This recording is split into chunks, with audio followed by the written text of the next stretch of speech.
At meron nga po pala sanang magte-train sa akin na isang sushi chef or magpo-food tasting siya para malaman ng aking amo na talagang sanay siya mag-roll ng mga sushi or maki rolls. Ni-recommend ko sa aking madam. Ang gusto niya kasi Sunday at kahapon sana yon. Ang problema yung aking amo naman ay busy. Hindi naman siya makakapunta ng Sunday. Kaya naman dapat Wednesday ang pagpunta niya. Kaya naman pasensya muna chef at hintay-hintay mo lang. Tatawag din yun at babalitaan kita. Nakita mo naman pagka meron kaming conversation ng aking amo, pinapakita ko sa iyo yung usapan namin na legit talaga na kailangan namin ng tao or kailangan ko ng makakasama or makakapalit ko dito. Kaya hintay-hintay lang chef at i-update kita.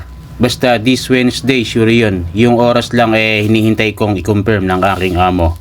Yun lang, salamat. Thanks for watching and see you my next vlog. And God bless everyone. Alright.